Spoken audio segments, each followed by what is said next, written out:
नमस्कार एंड जय हिंद साथियों। स्टडी इंक्रीज में आपका स्वागत है। दोस्तों, PYQ का सीरीज को आगे बढ़ाते हुए आज हम लोग EVS के पेपर को देखेंगे और इसमें 30 आउट ऑफ 30 में आपका कितना आ रहा है ये बताइएगा।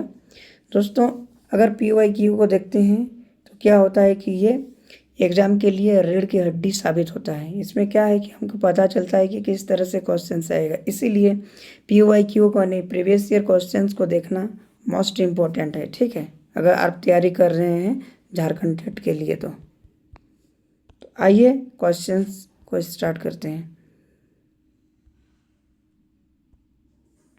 कोई व्यक्ति 29 नवंबर 2019 को एक एक्सप्रेस ट्रेन यानी सूरत यानी गुजरात से नागरकोइल यानी केरल जाने के लिए बैठा है।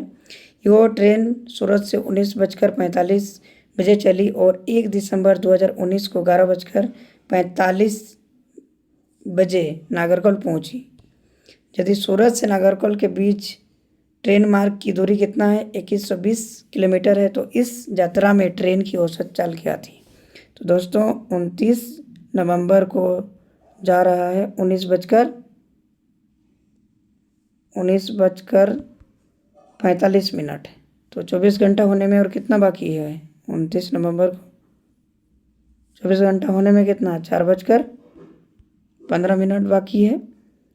उसके बाद दोस्तों 29-30 ये नवंबर आपका तीसरा महीना का होता है, यानी नवंबर तो पूरा लग रहा है इसका, यानी 24 घंटा पूरा लगेगा। उसके बाद दोस्तों 1 तारीख को कितना बजे पहुंच रहा है, यानी 11:45 में पहुंच रहा है।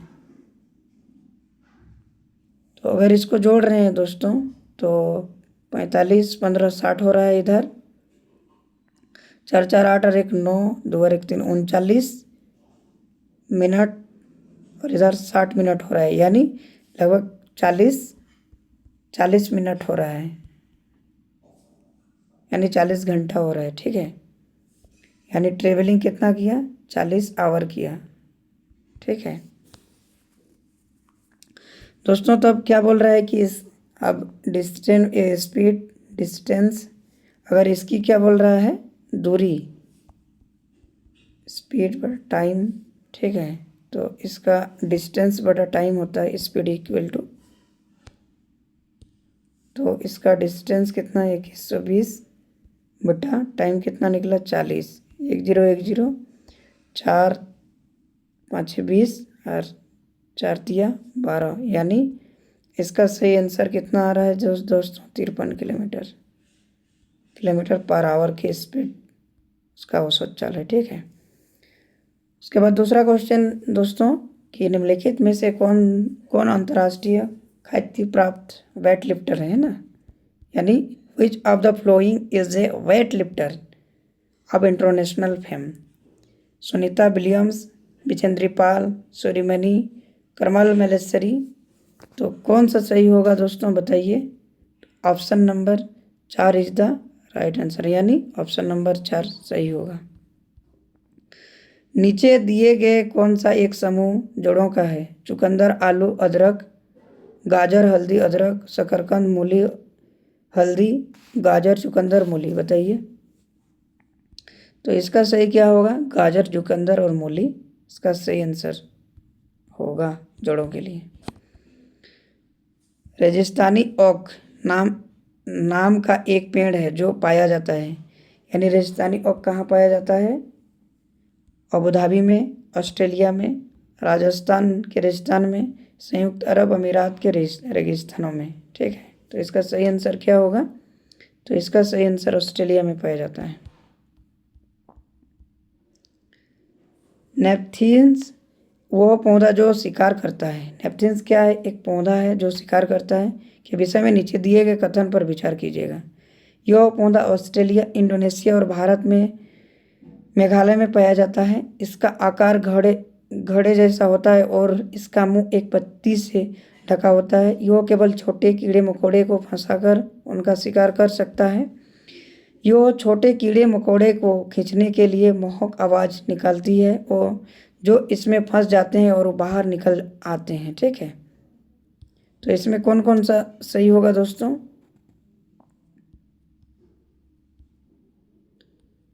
तो इसका कौन सही होगा? तो ये ऑस्ट्रेलिया और इंडोनेशिया भारत में मेघालय में पाया जाता है, ये सही होगा। उसके बाद आपका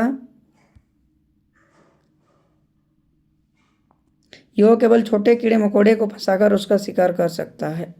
इसका नहीं, इसका आकार घोड़े जैसा होता है और इसका मुंह एक पत्ती से ढका होता है। यानी ए और बी इसका सही आंसर होगा। ठीक है, ए और बी इसका सही आंसर होगा, बाकी सी और डी गलत है। भारत की आज़ादी से पहले महात्मा गांधी ने जिस डंडी के समुद्र तट तक अपनी प्रसिद्ध यात्रा की थी वो भारत के नीचे दिए गए किस राज्य में स्थित है? बहुत अच्छा क्वेश्चन है दोस्तों, बताइए। जो भारत की आज़ादी से पहले महात्मा गांधी ने दांडी के समुद्र तट तक अपनी प्रसिद्ध यात्रा की थी वो भारत के नीचे दिए गए किस राज्य में स्थित है? आंध्र प्रदेश, कर्नाटक, महाराष्ट्र और गुजरात। तो कहाँ पर किया था दोस्तों? ये तो सबको ही जान रहे हैं, ये गुजरात में किया था। ठीक है, ऑप्शन नंबर 4।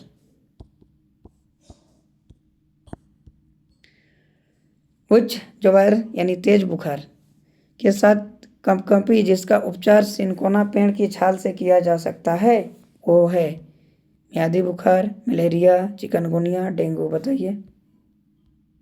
तो ये क्या हो सकता है? Malaria. Option number 2 is right answer.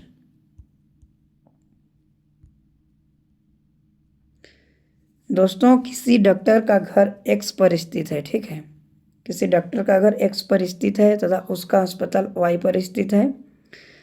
Doctor के घर से अस्पताल जाने के लिए कोई सीधी सड़क नहीं है। ठीक है, सीधी सड़क नहीं है दोस्तों। डॉक्टर पहले ए पर जाता है। ठीक है, जो एक्स के ठीक पूर्व 600 मीटर की दूरी पर है। फिर वो बी पर जाता है जो ए के ठीक दक्षिण में 450 मीटर की दूरी पर। फिर वो सी पर जाता है तो फिर बी के ठीक पश्चिम में 120 किलोमीटर की दूरी पर। और अंत में वो वाई अपने अस्पताल पहुंचते हैं जो सी के ठीक उत्तर में 90 किलोमीटर की दूरी पर है। अस्पताल के सापेक्ष डॉक्टर के घर की सही दिशा क्या है?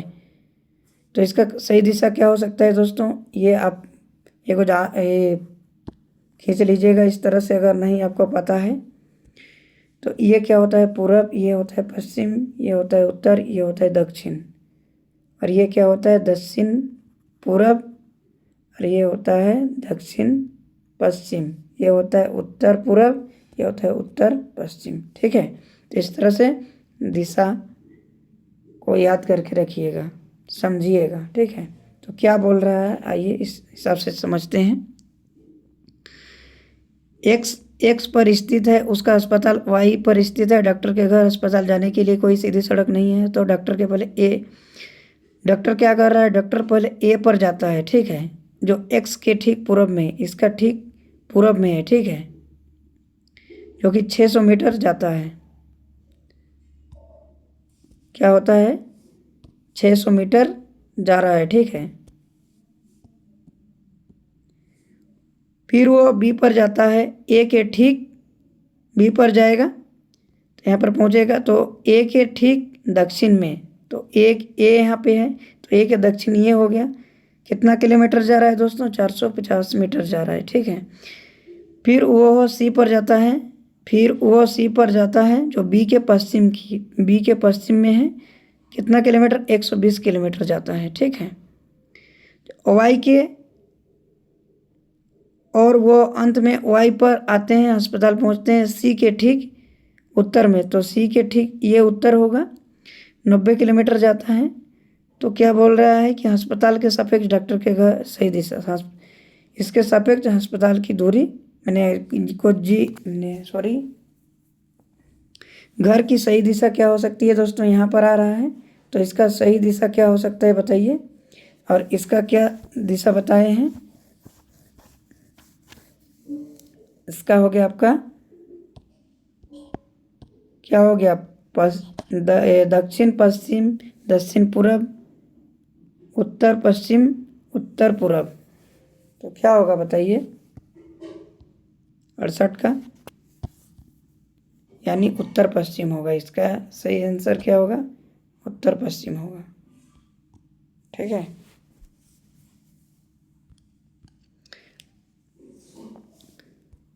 चेरो नाच कहाँ के लोग करते हैं? बताइए। चेरो नाच कहाँ के लोग करते हैं? तो चेरो नाच आपका मिजोरम में करते हैं। ठीक है। तमिलनाडु के निकटतम राज्यवर्ती क्या क्या है? तमिलनाडु इस तरह से बना सकते हैं दोस्तों, अगर मैप आपको याद होगा तो। ये केरल है, मान के चलिए ये केरल है। आंध्र प्रदेश, उड़ीसा, कर्नाटक, केरल, आंध्र प्रदेश, महाराष्ट्र, कर्नाटक, छत्तीसगढ़, केरल, आंध्र प्रदेश, केरल और कर्नाटक। आंध्र प्रदेश, केरल और कर्नाटक। तो निकटवर्ती राज्य, तमिलनाडु के निकटवर्ती राज्य कौन कौन सा हुआ दोस्तों? आंध्र प्रदेश, केरल और कर्नाटक। Option number 4। एनसीएफ 2025 के अनुसार निम्नलिखित में से क्या प्राथमिक स्तर पर पर्यावरण अध्ययन शिक्षण का उद्देश्य नहीं होना चाहिए? नेगेटिव पूछा गया है दोस्तों। ठीक है, नहीं होना चाहिए बोल रहे हैं।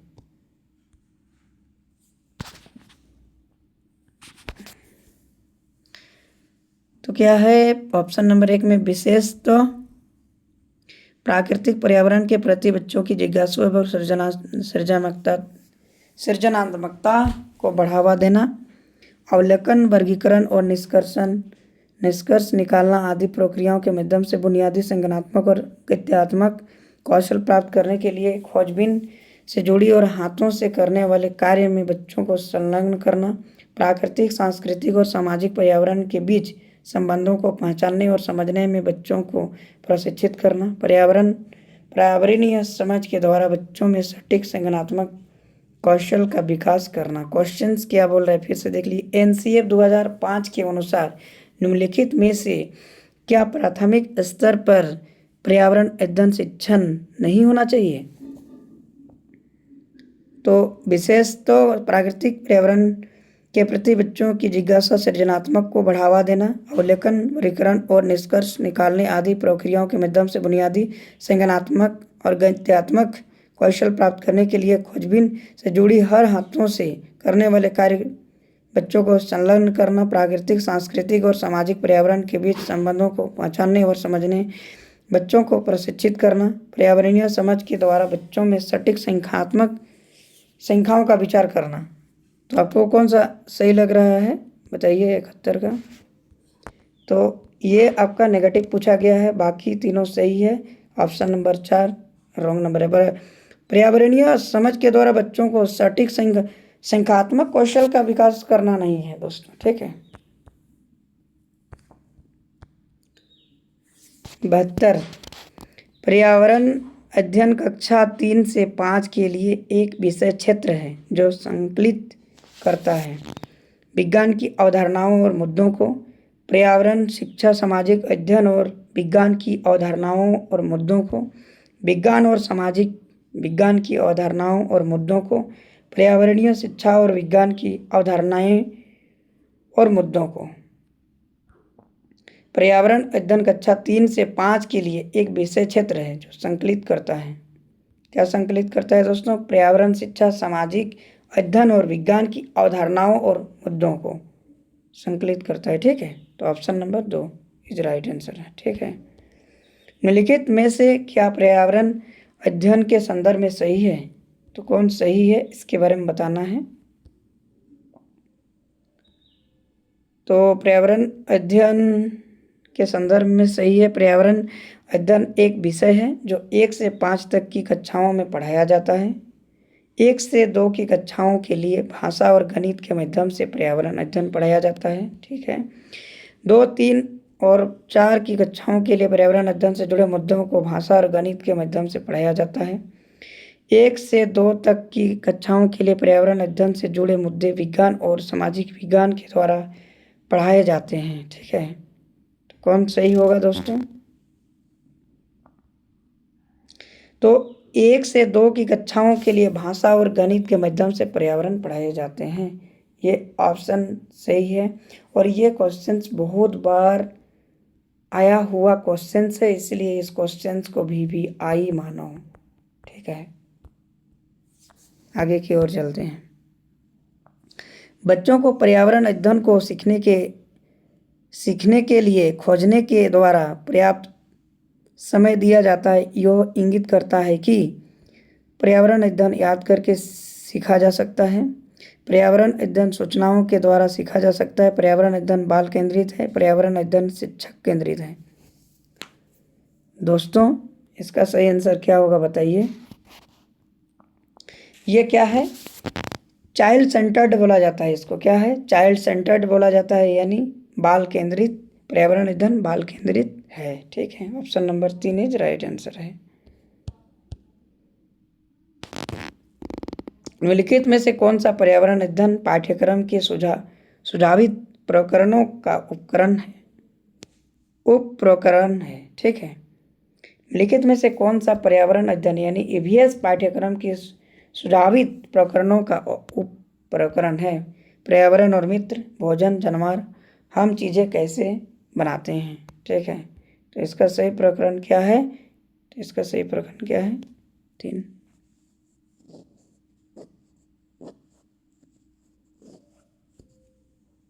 उपप्रकरण बोला गया है। ठीक है, option number 3 is right answer.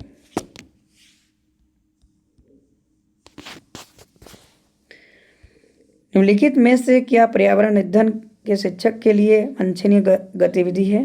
विभिन्न कक्षाओं के बहुसांस्कृतिक क्षेत्रों को संबोधित करना, पर्यावरण अध्ययन की अवधारणाओं से संबंधित महत्वपूर्ण सूचनाओं को बच्चों को देने के लिए प्रेरित करना, पर्यावरण अध्ययन के 6 प्रकरणों का रेखीय आयोजन कराना, केवल पाठ्य पुस्तकों से आश्रित रहना है।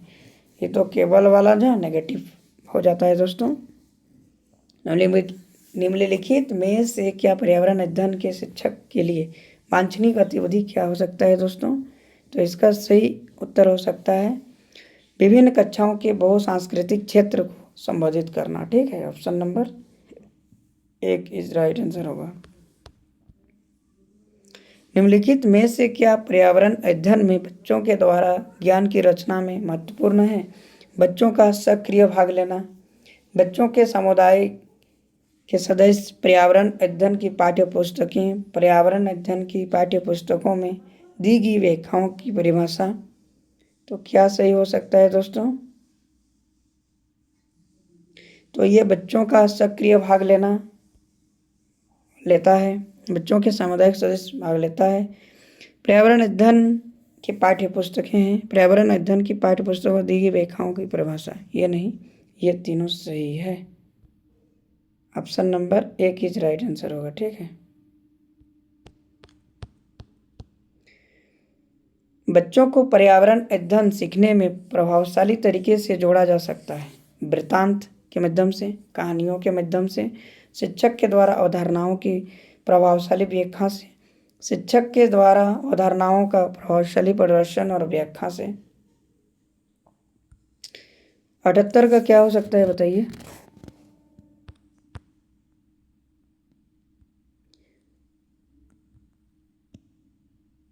तो इसकी जो वृत्तांत और कहानियों के माध्यम से बताया जा सकता है। Option number 2 is right answer.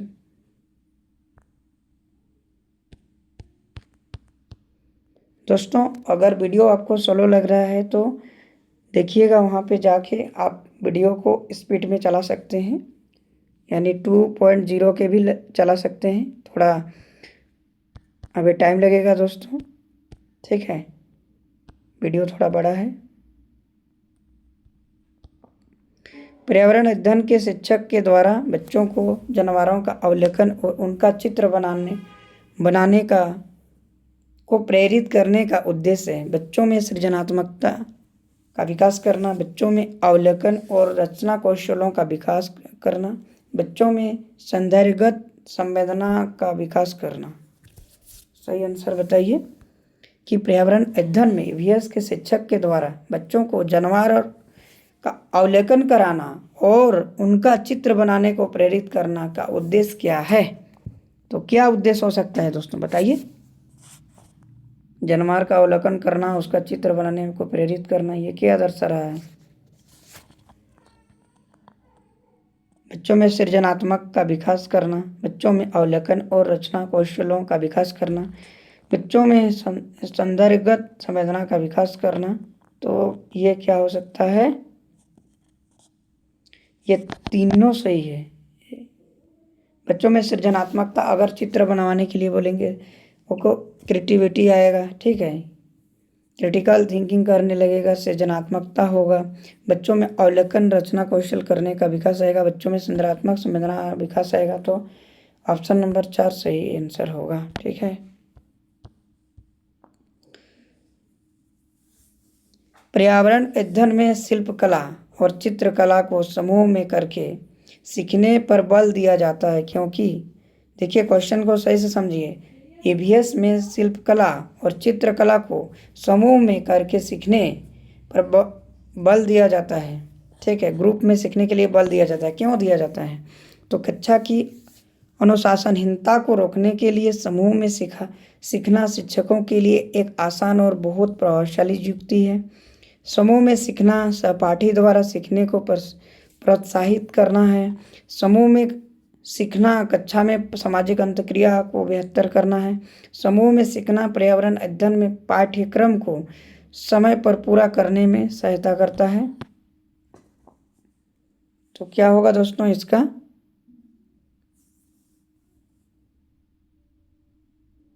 इसका सही आंसर क्या होगा? तो समूह में करके सहपाठियों के द्वारा सीखने में प्रोत्साहित करता है, ये सही है। और समूह में सीखना कक्षा में सामाजिक अंतःक्रिया, मैंने क्या बोलते हैं, अंतःक्रिया करके सीखेगा। तो ये बी और सी आपका सही होगा। बी और सी कहाँ ऑप्शन में दिया हुआ है, वही आपका सही होगा, यानी ऑप्शन नंबर 2 में दिया हुआ है, सी में दिया हुआ है ना, सी में दिया हुआ है, यानी बी और सी सही आंसर होगा। निम्नलिखित में से पर्यावरण अध्ययन को सीखने का सबसे प्रभावशाली संसाधन है।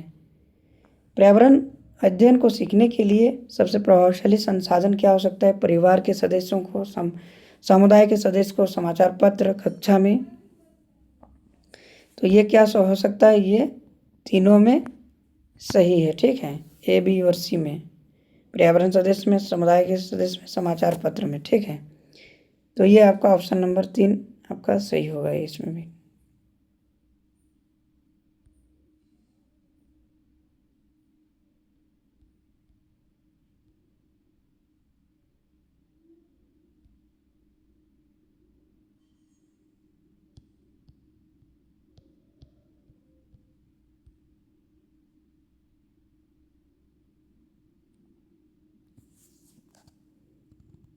निम्नलिखित सीखने के कौन से सिद्धांत का पर्यावरण अध्ययन में अनुसरण होता है? वैश्विक से स्थानीय, अमूर्त से मूर्त, अज्ञात से ज्ञात, ज्ञात से अज्ञात। तो क्या है? ज्ञात से अज्ञात। निम्नलिखित में से कौन सा पर्यावरण अध्ययन में सीखने का रचनात्मक आकलन का साधन नहीं है? रचनात्मक आकलन करने का साधन पोर्टफोलियो, क्रम निर्धारण, मापनीय, वर्णीय अभिलेख, वार्षिक उपलब्धि परीक्षण। तो ये आपका नेगेटिव है, नेगेटिव का भाई नेगेटिव होता है। निम्नलिखित में से किसको पर्यावरण अध्ययन में बच्चों के आकलन में दूर करना चाहिए? बच्चों के उत्तर को सही या गलत आंकना। कक्षा 5 के ईवीएस पाठ्य पुस्तकों में प्रेरित पाठ्य के अंत में दिए गए आज हमने क्या सीखा पर चर्चा। आकलन के संकेतों का उपयोग, बच्चों के सीखने के गुणात्मक आकलन। तो निम्नलिखित में से किसको पर्यावरण अध्ययन में बच्चों के आकलन में दूर किया जा सकता है दोस्तों? तो बच्चों के उत्तर को सही और गलत आंकना।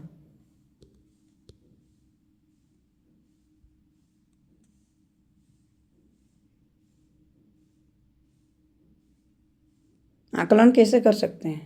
एवल्यूशन कैसे कर सकते हैं? 1 सही और गलत पता करके। एक कक्षा 5 की शिक्षक एक क्रियाकलाप को संचालन करती है जिसमें वह कक्षा के बच्चों से फर्श पर चीनी के कुछ दाने डालने को कहती है और उनकी चिट्ठियां के आने का इंतजार करने को कहती है।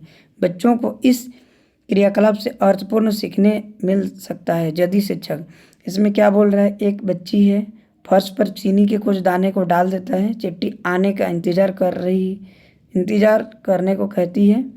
तो इस क्रियाकलाप के अर्थ हमें क्या सीखने के लिए मिलता है, ठीक है। तो बच्चों को क्रियाकलाप का अवलोकन करने का प्रेरित करती है, बच्चों को अपने अनुभव साझा करने को प्रेरित करती है, बच्चों को क्रियाकलाप का अवलोकन, अनुभव साझा और उस पर चर्चा करने को प्रेरित करती है, बच्चों को क्रियाकलाप से संबंधित प्रश्नों को घर से करने से प्रेरित करती है। तो चौथा नहीं लग सकता है।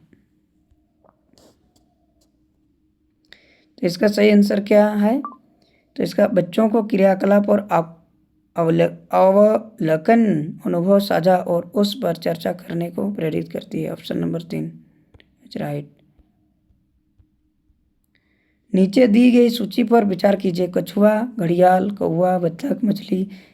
इस सूची में से निम्न में से कौन सा दूसरों से भिन्न है? मछली, कौवा, घड़ियाल, कछुआ।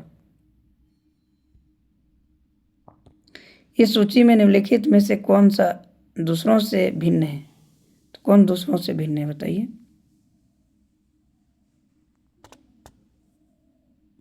यानी कौवा भिन्न है, कौवा भिन्न है। जैसे कछुआ, घड़ियाल, बत्तख और मछली ये सब पानी में रहता है, लेकिन कौवा पानी में नहीं रहता, इसलिए कौवा अलग है, ठीक है। भिन्न ये करने के लिए, खोजने के लिए बोला था, ठीक है। कॉलम 1 और कॉलम 2 को मिलान करना है। हांगकांग, केरल, कश्मीर, गोवा दिया हुआ है। इसमें उसका अत्यधिक पसंद करने का भोजन है और यह शहर है, ठीक है।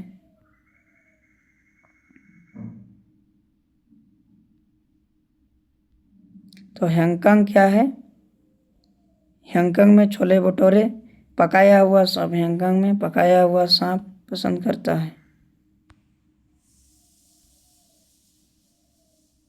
और केरल में सरसों का तेल से बनी मछली, ठीक है, केरल से।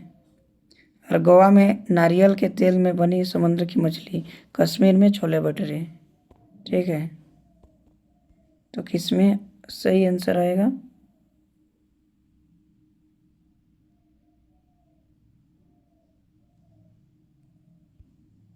देखिए, हांगकांग में पकाया हुआ सांप, गोवा में नारियल के तेल, और कश्मीर में केरल में सरसों के तेल से बनी मछली, ठीक है। और कश्मीर में छोला भटूरे, ठीक है, ये पसंद है। कश्मीर में छोला भटूरे, केरल में सरसों का तेल, हांगकांग में सांप और गोवा में सरसों।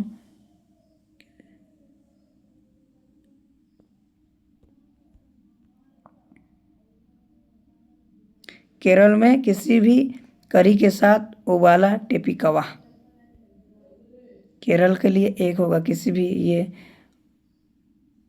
केरल के लिए एक होगा, हांगकांग के लिए पकाया हुआ सब, गोवा में सरसों का तेल, केरल में नारियल के तेल से बनी।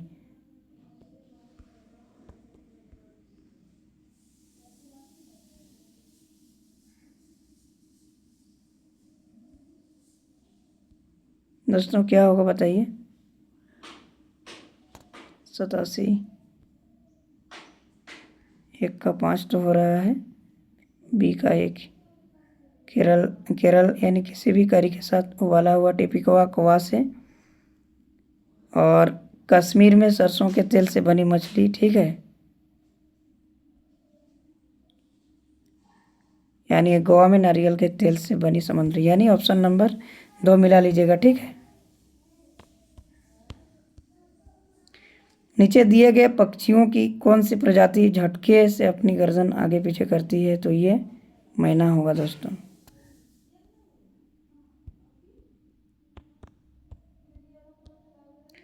घरों के नीचे दिए गए विवरणों पर विचार करिए, ठीक है।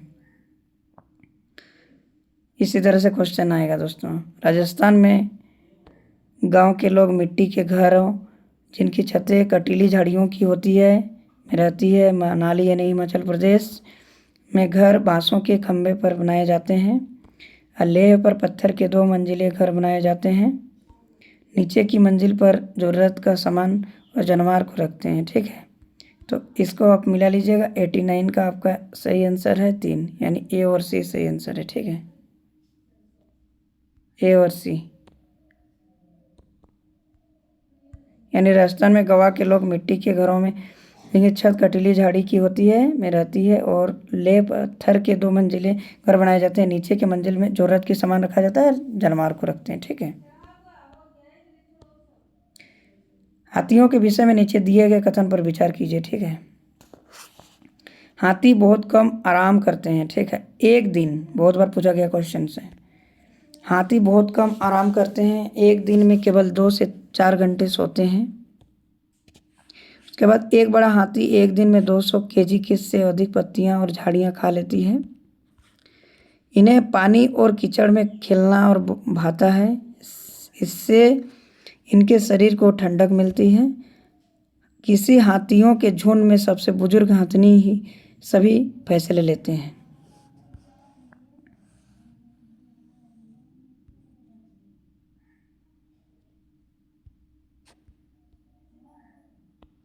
तो ये हाथी बहुत कम आराम करते हैं, यो एक दिन में केवल 2 से 4 घंटे सोते हैं। सही बात है एक।